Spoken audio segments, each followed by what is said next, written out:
Children, अब start next unit, that is atoms and nuclei.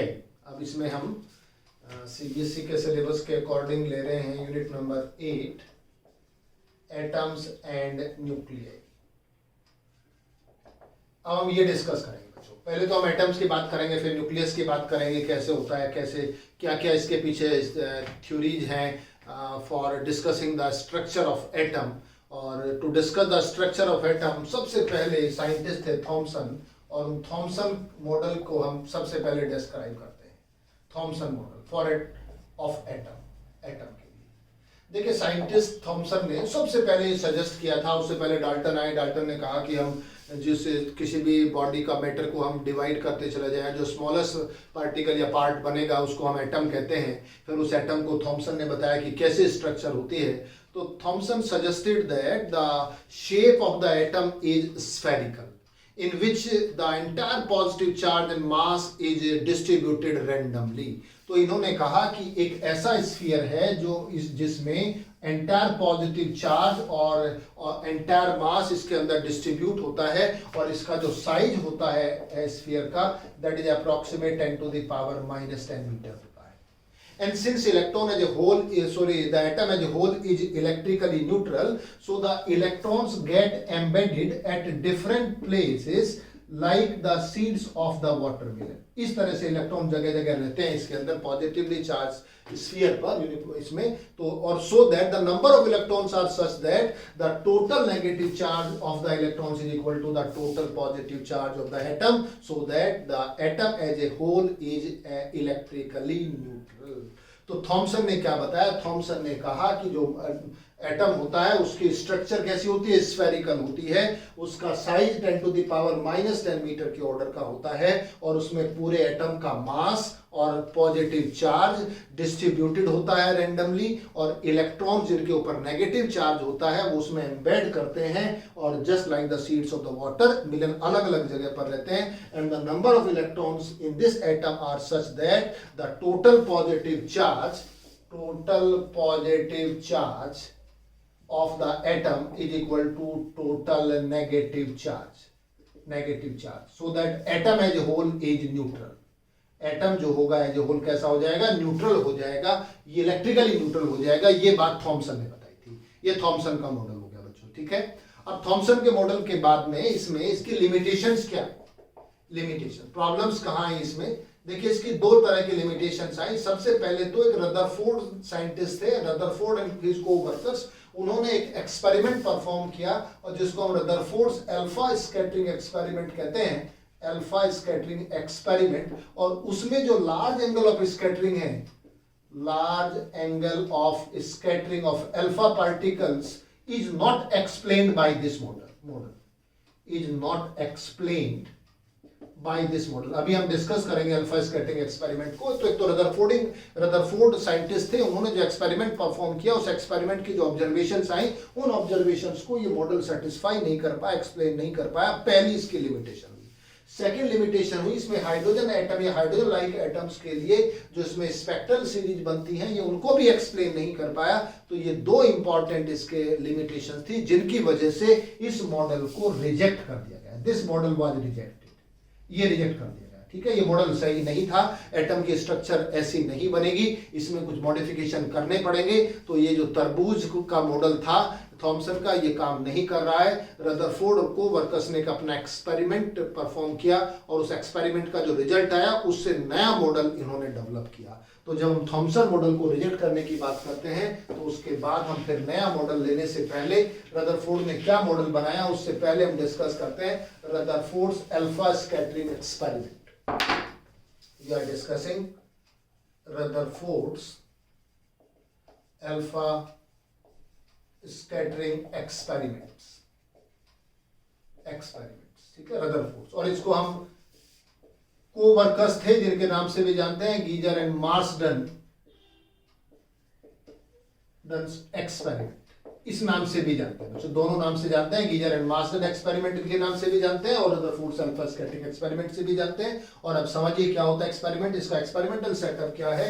यहाँ कोई रेडियो एक्टिव सब्सटेंस है, और हम जानते हैं इस रेडियो एक्टिव सब्सटेंस को हम इस तरीके से किसी लेड कैविटी में रख लेते हैं, और ये एक रेडियो एक्टिव सब्सटेंस है, और ऐसा रेडियो एक्टिव सब्सटेंस है जिसमें से अल्फा पार्टिकल्स एमिट होते हैं, alpha particle, and this is lead cavity. Lead cavity ये बना होता है इसमें, और यहां से पार्टिकल्स इस तरह से अल्फा पार्टिकल्स इसमें से एमिट होंगे। यहाँ एक कॉलीमेटर ले लेते हैं, कॉलीमेटर का रोल आप सब बच्चे जानते होंगे, जिससे कि जो डिफरेंट डायरेक्शंस में पार्टिकल्स हैं उन सबको रोक देगा, स्टॉप कर देगा, इसको आप कहते हैं collimator. Collimator. It stops the alpha particles moving in different directions. Only the alpha particles which are moving in this path are allowed to move. Okay. And now these alpha particles are made incident on a thin metallic foil. यहाँ से thin metal foil लेते हैं, और metal foil भी कौन सी लेते हैं? thin gold foil लेते हैं. It is thin gold foil. Thin gold foil. It is thin gold foil. और कितनी थिन होती है? It is of the order of 10 to the power -8 metre, इतनी थिन गोल्ड फॉयल होती है। और इसमें से जब अल्फा पार्टिकल्स को हम इंसिडेंट कराते हैं, ये अल्फा पार्टिकल्स होंगे, यहाँ से अल्फा पार्टिकल्स इसमें से ट्रेवल करेंगे। तो देखिए इसके बाद हम क्या करते हैं, यहाँ से जो पार्टिकल्स निकल के आते हैं, और यहाँ हम एक स्क्रीन रखते हैं इस तरह से, और इसको हम ZNS स्क्रीन कहते हैं, जिंक सल्फाइड स्क्रीन। अब जिंक सल्फाइड स्क्रीन की प्रॉपर्टी ये होती है कि जब alpha particle zinc sulphide screen से के ऊपर स्ट्राइक करते हैं तो फ्लोरोसेंस क्रिएट करते हैं। अब अल्फा पार्टिकल इनविजिबल है, देख तो हम सकते नहीं, हमें एक्सपेरिमेंटली पता कैसे चलेगा कि अल्फा पार्टिकल जा रहा है? तो जब स्क्रीन होता है और स्क्रीन के ऊपर जब अल्फा पार्टिकल से इंसिडेंट होगा और जब इससे कोलाइड करेगा तो वहां फ्लोरोसेंस डेवलप होगा, और हम बताएंगे कि ये अल्फा पार्टिकल आ रहा है उसकी वजह से। और इसको हम एक रोटेटेबल डिटेक्टर लेकर के, ये कोई डिटेक्टर है मान लीजिए यहाँ से, और ये एक माइक्रोस्कोप की हेल्प से, ये हमने माइक्रोस्कोप ले लिया यहाँ से, माइक्रोस्कोप, और इसी के साथ कनेक्टेड है कौन से वाला? Rotatable detector.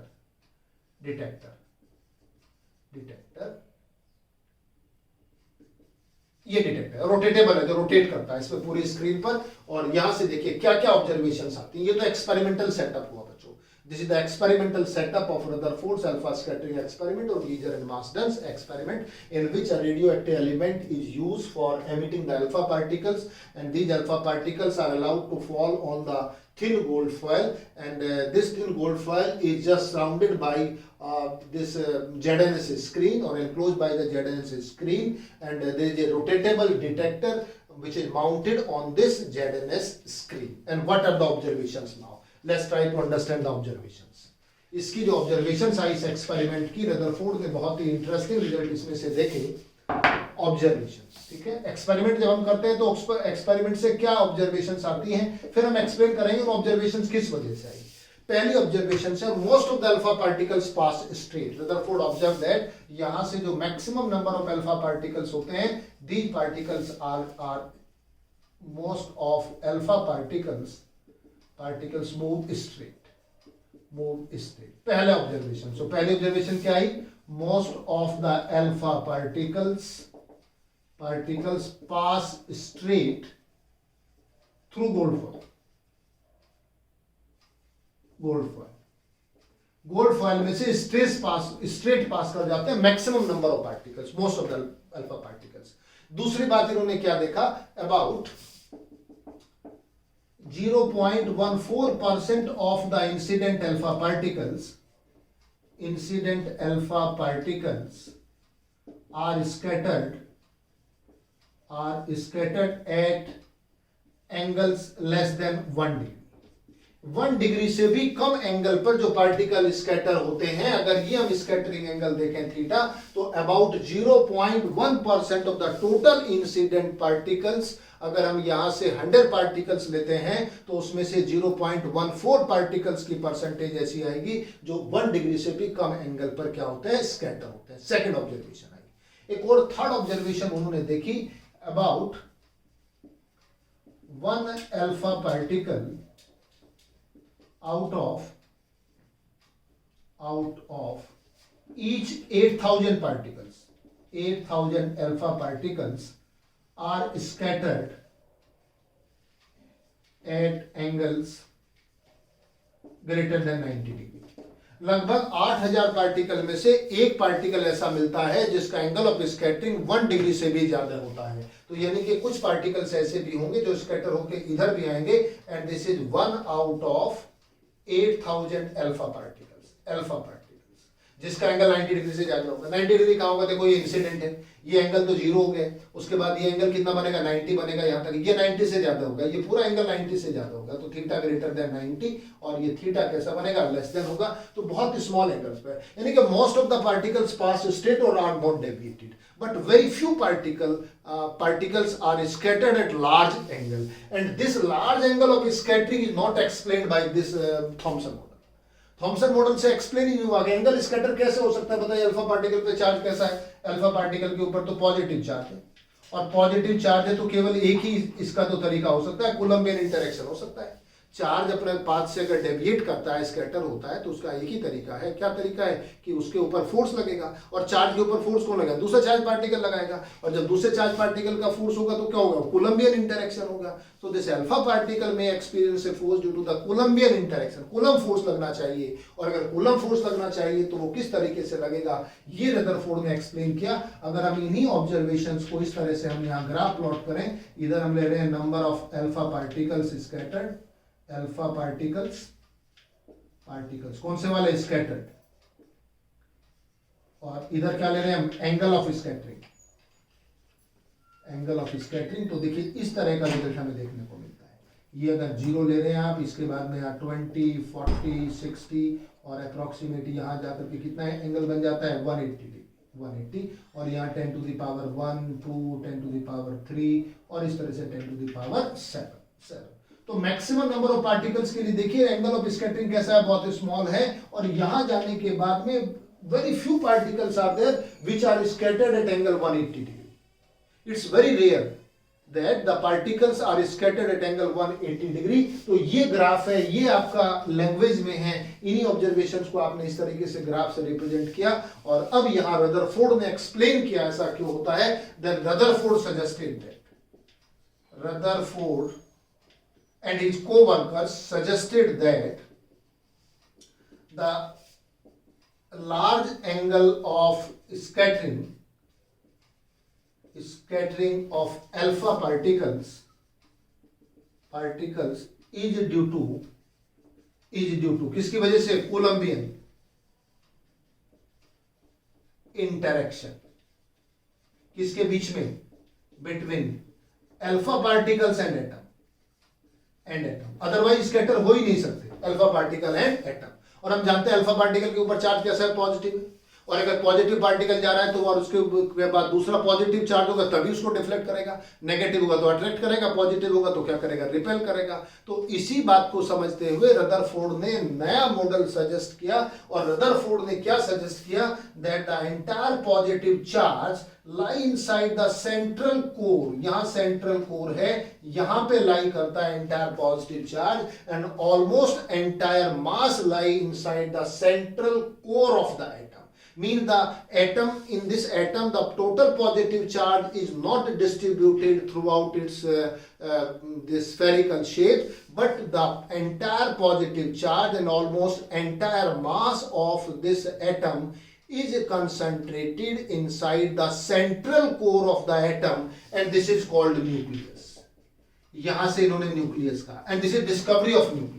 इसी से न्यूक्लियस का की डिस्कवरी हुई, और इस डिस्कवरी की वजह से यहां पर ये पॉजिटिव चार्ज आया, and this due to this positive charge when the electrons will, the alpha particles will move near this positive charge, then these particles will scatter. देखिए पार्टिकल ऐसे स्कैटर होंगे, ये पॉजिटिव अल्फा पार्टिकल पर भी positive charge है, मान लीजिए central particle को 0 मान लीजिए, 1 है, ये 2 है, ये 3 है, तो जो फर्स्ट पार्टिकल होगा जैसे यहां पर आएगा तो क्या होगा, स्कैटर हो जाएगा, ये भी पॉजिटिव है और ये पॉजिटिव है, रिपेल करेगा।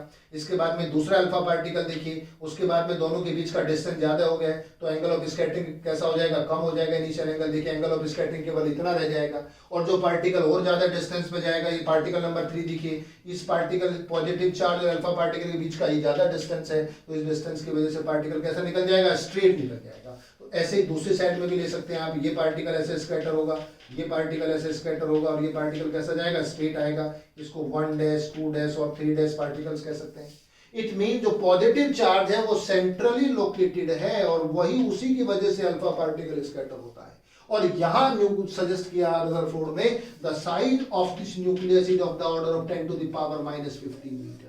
इस साइज का होता है। However the size of the atom is of the 10 to the power -10 metre. तो ये तो है बच्चों साइज ऑफ एटम, ये तो थॉमसन ने भी बताया था। और ये हुआ size of nucleus, size of nucleus. In this way, we can say that the most of the space in the atom remains vacant.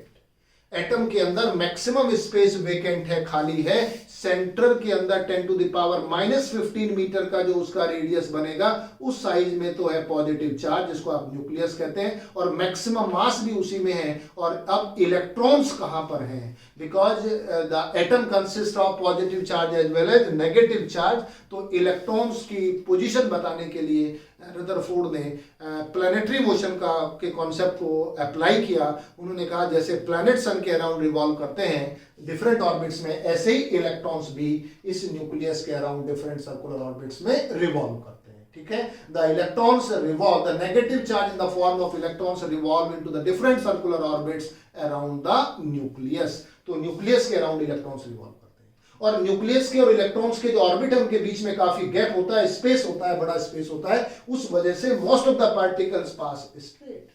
अब यहां एक बात और हम समझ सकते हैं कि इलेक्ट्रॉन के ऊपर नेगेटिव चार्ज है। हमने कहा कि पॉजिटिव चार्ज अल्फा पार्टिकल को तो रिपेल करेगा, तो इलेक्ट्रॉन के ऊपर चार्ज नेगेटिव हो, अल्फा पार्टिकल को अट्रैक्ट करना चाहिए, बिल्कुल करेगा अट्रैक्ट। लेकिन अगर हम दोनों का इंटरेक्शन देखें, जो मास ऑफ अल्फा पार्टिकल है it is approximate 7000 time the mass of electron. तो इलेक्ट्रॉन के कंपैरेटिवली अल्फा पार्टिकल इतना हैवी है कि इलेक्ट्रॉन की वजह से जो फोर्स लगेगा अल्फा पार्टिकल पर, वो इंटरेक्शन को हम नेग्लेक्ट कर सकते हैं as compare to the interaction of alpha particle with the nucleus. बात समझ आ गई? तो इलेक्ट्रॉन की वजह से जो इंटरेक्शन है, जो फोर्स लगेगा अल्फा पार्टिकल पर, उसको हम नेग्लेक्ट कर रहे हैं किसके कंपैरिजन में? As compare to the force applied by the nucleus on alpha particles. So this large angle of scattering takes place due to this region because the entire positive charge lies inside the central core and the particle, alpha particle which will pass near this nucleus get scattered in the different direction. जितना पास होगा उतना angle of scattering ज्यादा होगा। देखो सबसे ज्यादा angle of scattering किसका है? सेंट्रल पार्टिकल का है, जो सेंटर से आएगा और वापस होगा इसी डिग्री, इसी से आएगा 180 डिग्री हो गया। और यहां से जैसे ये डिस्टेंस बढ़ेगा उसके बाद में एंगल कम हो जाएगा, और आगे डिस्टेंस बढ़ेगा और एंगल कम हो जाएगा। जब यहां पर पार्टिकल लेंगे तो ऑलमोस्ट कैसा जाएगा? स्ट्रेट जाएगा। तो कौन से पार्टिकल्स स्कैटर होंगे? जो किसके पास से पास होंगे? न्यूक्लियस के आसपास से जाएंगे। And since the size of nucleus is very small, 10 to the power -15 metre है, और इसके और एटम्स के बीच में ये 10 टू द पावर -10 मीटर है, काफी बड़ा गैप है इनके बीच में। तो जो बीच का गैप है उसमें से मोस्ट ऑफ द पार्टिकल्स कैसे होते हैं? स्ट्रेट पास हो जाते हैं। तो बच्चों ये एक्सप्लेनेशन, ये जो ऑब्जर्वेशंस थी, इनको रदरफोर्ड ने एक्सप्लेन किया इस तरीके से, ये मॉडल देकर के। And Rutherford had suggested the new model, Rutherford ने नया मॉडल सजेस्ट कर दिया। तो इससे पहले जो थॉमसन मॉडल था वो थॉमसन मॉडल सर्वाइव नहीं किया, थॉमसन मॉडल ने काम नहीं किया, और उसकी जगह नया एटॉमिक मॉडल यहाँ जनरेट हो गया, डेवलप हो गया बच्चों। अब इसमें दो चीजें डिफाइन करते हैं हम, दो चीजें इसमें एक्सप्लेन करते हैं। एक तो इसमें एक्सप्लेन करते हैं, एक तो हो गया रदरफोर्ड का एक्सपेरिमेंट हो गया, इनकी ऑब्जर्वेशंस होगी, ऑब्जर्वेशंस के साथ एक्सप्लेनेशन भी हो गया रदरफोर्ड का, और नया मॉडल भी हो गया। Rutherford suggested new model so that the Thomson model was rejected, reject हो गया थॉमसन मॉडल। अब ये नया मॉडल हमारे पास आ गया। अब इसमें हम डिफाइन करते हैं बच्चों, that is distance of closest approach, distance of closest approach. अब डिस्टेंस ऑफ क्लोजेस्ट अप्रोच क्या है? अगर ये अल्फा, सपोज ये न्यूक्लियस है यहां पर, और ये अल्फा पार्टिकल ट्रेवल करता है, this is alpha particle, alpha particle, और यहां से कितने मिनिमम डिस्टेंस तक ये ट्रेवल करेगा, this is called distance of closest approach. ये न्यूक्लियस हो गया, ये न्यूक्लियस हो गया, एटम का सेंटर रीजन हो गया। तो जैसे ही यहां से पार्टिकल जाएगा अल्फा पार्टिकल, ये पॉजिटिव चार्ज है, अल्फा पार्टिकल भी पॉजिटिव चार्ज है, ये अल्फा को रिपेल करेगा, ये मिनिमम डिस्टेंस हो जाएगा। देन इसके बाद अल्फा पार्टिकल क्या करेगा? इट विल रिबाउंस, ठीक है, it will return back through the angle 180 degree, वापस हो जाएगा। तो ये मिनिमम डिस्टेंस होगा, this is the minimum distance between the alpha particles and the nucleus, this is called distance of closest approach. अब देखिए इसको कैसे करेंगे, बताइए। यहां कौन सी एनर्जी होगी पार्टिकल की? हाफ mv² होगी। कौन सी एनर्जी है? Kinetic energy. m is the mass of alpha particle moving in the velocity v, so its kinetic energy half m v square. Or when the particle is stopped momentarily at this point, then what will happen? This kinetic energy is converted into the electrostatic potential energy, and this potential energy is equal to 1 upon 4 pi epsilon naught, and this is ZE into this 2E upon R naught. क्या formula पढ़ा है हमने पढ़ा है Q1 Q2 upon R square, Q1 Q2 upon R, ये तो formula पढ़ा है पोटेंशियल एनर्जी का। हम फॉर्मूला पढ़ते हैं 1 upon 4 pi epsilon not Q1 Q2 upon R। Q1 is Z into E, Z is the atomic number, gold के case में हो गया, और E क्या हो गया? चार्ज और प्रोटॉन हो गया। तो टोटल चार्ज कितना होगा न्यूक्लियस पर? Z इनटू E होगा, और अल्फा पार्टिकल पे चार्ज पॉजिटिव कितना है? 2 इनटू E हो गया। E is the charge on proton, proton का हमने पॉजिटिव चार्ज माना है, तो Z into 2E upon R naught, और यहाँ से R नॉट निकाल सकते हैं हम, that is equal to 1 upon 4 pi epsilon naught 2ZE square upon half m v square. This is the formula for distance of closest approach. और अगर हम इसमें गोल्ड की जगह कोई दूसरा मटेरियल ले ले, दूसरा मेटल ले ले, तो Z की वैल्यू चेंज हो जाएगी, उसके लिए Z की वैल्यू उसके लिए चेंज कर सकते हैं। अब देखिए ओरिजिनल रदरफोर्ड एक्सपेरिमेंट में क्या किया, इन ओरिजिनल रदरफोर्ड्स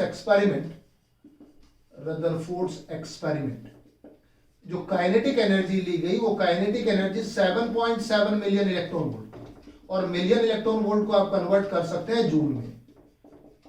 ये हमने जूल में कन्वर्ट कर दिया, मिलियन को कन्वर्ट करेंगे 10 की पावर 6, और फिर इसको इलेक्ट्रॉन वोल्ट को हम कन्वर्ट करेंगे 1.6 10 टू द पावर माइनस 19, ये एनर्जी आ गई, काइनेटिक एनर्जी आ गई।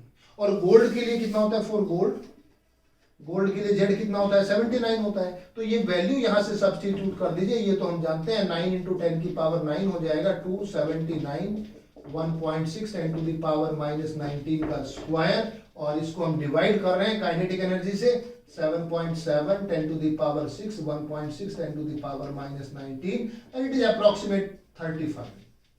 ये जो वैल्यू आती है, कितनी आती है वैल्यू? ये 30 फर्मी के ऑर्डर की वैल्यू आती है। और जब ये 30 फर्मी के ऑर्डर की वैल्यू आती है, तो बच्चों ऐसे केस में क्या होगा? 30 फर्मी वैल्यू आने की वजह से जो साइज ऑफ द न्यूक्लियस होगा, that should be less than 30 Fermi. इससे हमें एक आइडिया मिल गया what is the size of the nucleus. ये डिस्टेंस 30 फर्मी है, कम से कम डिस्टेंस 30 फर्मी है, तो यानी कि न्यूक्लियस का जो साइज होगा वो 30 फर्मी से कम ही होगा। So this is the distance of closest approach in Rutherford's original experiment. ठीक है, बात समझ आ गई? चलिए अब इसी में एक दूसरी बात और हम समझते हैं। हम इस एंगल ऑफ स्कैटरिंग को इस डिस्टेंस के साथ कनेक्ट करना चाहते हैं, the relation between this theta and this distance from the central line. So what is this distance from the central line of the alpha particle? Because जैसे जैसे distance बढ़ता जा रहा है, देखिए पहले केस में डिस्टेंस है, दूसरे पार्टिकल के लिए ये है, थर्ड पार्टिकल के लिए ये है, पहले पार्टिकल के लिए एंगल इतना बनेगा, दूसरे के लिए और कम बनेगा, तीसरे के लिए और कम हो जाएगा। तो what is the relation between this distance and this angle theta? And this distance is known as impact parameter। इस डिस्टेंस को क्या कहते हैं? इसे कहते हैं इम्पैक्ट पैरामीटर। इसका नाम है बच्चों इम्पैक्ट पैरामीटर।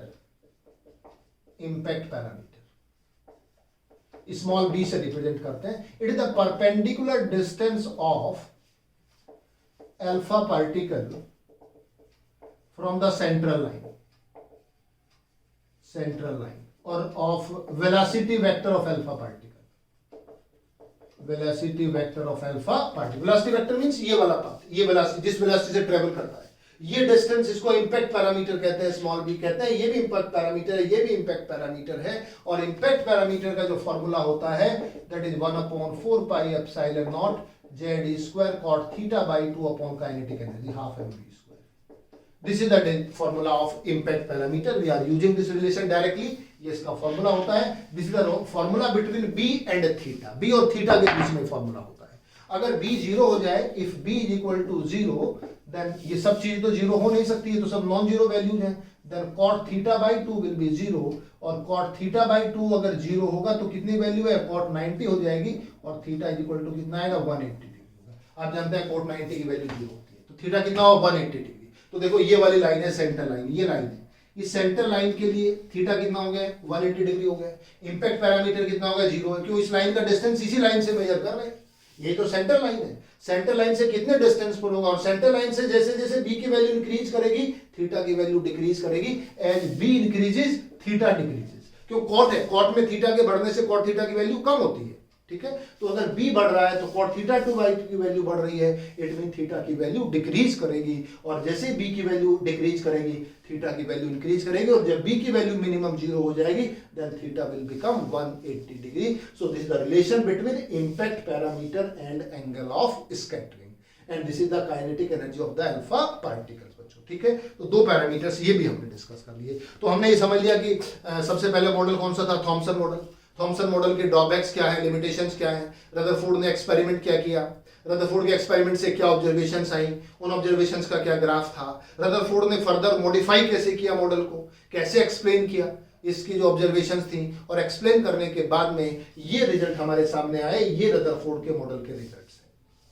चलिए अब रदरफोर्ड का मॉडल फाइनली क्या बना, रदरफोर्ड का जो फाइनल मॉडल बना उसमें the entire positive charge and almost entire mass of the atom are concentrated inside the core of the nucleus, core of the atom which is called nucleus। कौन कौन सी चीजें, तो यहां रदरफोर्ड का जो रदरफोर्ड एटॉमिक मॉडल आएगा, Rutherford's atomic model इन्हीं observations के बेस पर, कौन कौन सा, एंटायर पॉजिटिव चार्ज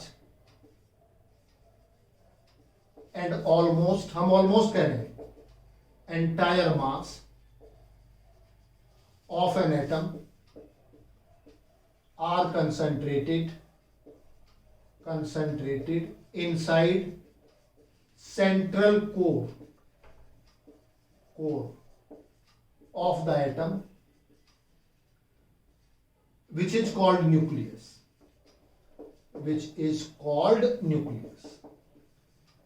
पहली बात तो इन्होंने बताई। हम एंटायर मास इसलिए कह रहे हैं कि जो इलेक्ट्रॉन्स होते हैं, इलेक्ट्रॉन का मास काफी कम होता है एटम में। एटम के अंदर प्रोटॉन्स हैं, न्यूट्रॉन्स हैं और इलेक्ट्रॉन्स हैं। प्रोटॉन और न्यूट्रॉन का मास ज्यादा होता है as compare to the mass of electrons. तो इलेक्ट्रॉन्स का जो मास है वो ऑलमोस्ट नेग्लिजिबल है as compare to the mass of the proton. That's why almost entire mass is located inside the central core which is called nucleus। Nucleus के अंदर ही located होता है। ये बात एक तो हमने समझी।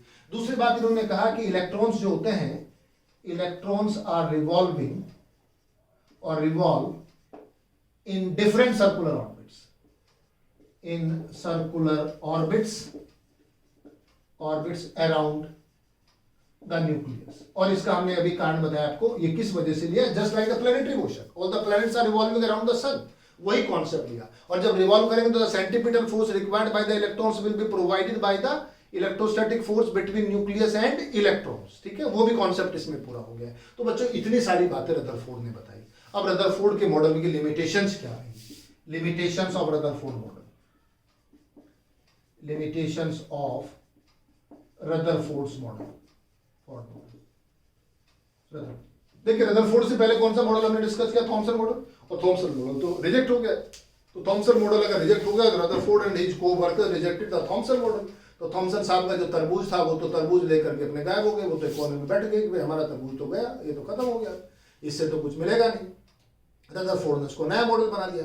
अब नया मॉडल बनाया तो देखिए जैसे ही रदरफोर्ड ने सारी बातें बताई तो एक साइंटिस्ट हुए थे जिनको आपने उसमें पढ़ा था इलेक्ट्रोमैग्नेटिक वेव्स में, और इलेक्ट्रोमैग्नेटिक वेव में मैक्सवेल थे, मैक्सवेल की इक्वेशंस बनाई थी। उन्होंने ये बताया था कि जो भी चार्ज पार्टिकल एक्सेलरेट करता है वो एनर्जी रेडिएट करता है। The source of electromagnetic wave is the accelerated charge. तो the accelerated charge is the source of EM waves। और वेव्स क्या है, रेडिएशंस है, EM रेडिएशंस, यानी कि वो रेडिएट करेगा, और रेडिएशन रेडिएट करे तो एनर्जी रेडिएट करेगा। आपने कहा कि ये तो हो गया न्यूक्लियस और ये हो गया इलेक्ट्रॉन। चलिए एक ऑर्बिट के इलेक्ट्रॉन की बात कर लेते हैं किसी भी, और जब इलेक्ट्रॉन रिवॉल्व करता है तो हम तो जानते हैं कि सर्कुलर पाथ तो कैसा होता है, एक्सेलरेटेड मोशन होता है। It means electron gets accelerated. Electron में तो एक्सेलरेशन है बिकॉज इस direction it keeps on changing, और direction is continuously changing, the direction keeps on changing. तो बच्चों जब डायरेक्शन लगातार बदल रही है तो एक्सेलरेटेड पार्टिकल है। और अगर कोई एक्सेलरेट और चार्ज है इसके ऊपर, जब एक्सेलरेटेड चार्ज है तो ये एमिट करेगा रेडिएशंस को, और जब ये एमिशन करेगा, इसका एमिशन होगा रेडिएशन का, तो अगर ये न्यूक्लियस है, यहां से कोई इलेक्ट्रॉन चला, अब ये रेडिएशन एमिट कर रहा है तो इसकी एनर्जी डिक्रीज कर रही है, और जब एनर्जी डिक्रीज करेगी तो उसका साइज ऑफ द ऑर्बिट भी डिक्रीज करेगा, and eventually it must fall into the nucleus. ये इलेक्ट्रॉन तो न्यूक्लियस के अंदर गिर जाएगा, न्यूक्लियस के अंदर उठेगा नहीं, क्यों, इसकी एनर्जी क्या हो रही है, लगातार देखो ऐसे रेडिएट हो रही है, यहाँ से भी एनर्जी रेडिएट होनी चाहिए, यहाँ से भी एनर्जी रेडिएट होनी चाहिए, और एनर्जी रेडिएट होनी चाहिए। और जब इसकी एनर्जी लगातार डिक्रीज करती रहेगी तो साइज भी इसका रिड्यूस होता रहेगा और ये तो न्यूक्लियस के अंदर गिर जाएगा, and which is against the stability of the atom. ये तो स्टेबिलिटी के अगेंस्ट है। तो ऐसे केस में जब इसमें मैक्सवेल ने ये पॉइंट रेज किया, रदरफोर्ड से पूछा कि भाई ये बताइए, आपने मॉडल तो बनाया, बड़ा अच्छा मॉडल है, सब कुछ ठीक है इसमें, और आपका एक्सपेरिमेंटल ऑब्जर्वेशन भी इस पे सेटिस्फाई हो गए हैं, लेकिन यहाँ ऐसा कैसे स्टेबल हो सकता है? ये कोई नॉर्मल पार्टिकल नहीं है जिसको आप प्लेनेटरी मोशन कह सकते हो। तो यहाँ रदरफोर्ड साइलेंट हो गए, वो इस बात को जस्टिफाई नहीं कर सके, इसको सॉल्व नहीं कर सके, इसका आंसर नहीं दे सके। सो this is the limitation of Rutherford model. तो इस तरह से रदरफोर्ड मॉडल्स की भी लिमिटेशंस आ गई। तो जैसा थॉमसन के साथ हुआ था, थॉमसन ने नया मॉडल बनाया था, और थॉमसन का मॉडल, वो तो अपने तरबूज को लेके कोने में बैठे थे, अब रदरफोर्ड भी अपने मॉडल को लेके कोने में बैठ गए। अब रदरफोर्ड से प्रॉब्लम सॉल्व नहीं हुई। इसको कैसे सॉल्व किया जाए, ये दोनों बातें ठीक है, और वहां भी एक्सपेरिमेंटली होता है, ऐसा नहीं कि थ्योरेटिकली बताया। ये तो जो एक्सीलरेटेड चार्ज पार्टिकल है, तो फंडामेंटल बेस ही वहीं से बना था। फिर तो इसमें हमने एक्सपेरिमेंटली भी यहाँ से इलेक्ट्रोमैग्नेटिक वेव को जनरेट कर दिया था, उसमें पूरी ये वेव्स में हमने पढ़ा है। तो इस तरीके से जो limitation of Rutherford model, according to which the electrons revolving into the circular orbits are the accelerated charge particles, and these electrons should radiate energy in the form of electromagnetic radiation. As a result of it, their energy keeps on decreasing, and their size of the orbit also decreases, and eventually these electrons should fall into the nucleus, which is against the stability of the atom. Okay, so this is the limitation of Rutherford's atomic model. ये model होगा। तो अब ये Rutherford model हमने discuss किया। Rutherford model के बाद experiment से जो नया मॉडल निकला, इसकी लिमिटेशन आई, प्रॉब्लम आई, और इसमें नेक्स्ट साइंटिस्ट आएंगे जिन्होंने जब ये बात कही तो उन्होंने कहा, रदरफोर्ड को इनको बताया कि ठीक है भाई, इस प्रॉब्लम को हम सॉल्व करते हैं। और वो साइंटिस्ट थे नील बोर, उन्होंने ये एक्सप्लेन किया, उन्होंने समझाया कि ऐसा क्यों होता है, किस वजह से इसको ओवरकम किया, इसको जस्टिफाई किया, इस प्रॉब्लम को सॉल्व किया, और उसको हम कहते हैं बोर्स एटॉमिक मॉडल के नाम से जानते हैं, या उस थ्योरी को हम कहते हैं बोर थ्योरी कहते हैं। And this bore theory will discuss in next, अगले लेक्चर में हम इसको डिस्कस करेंगे।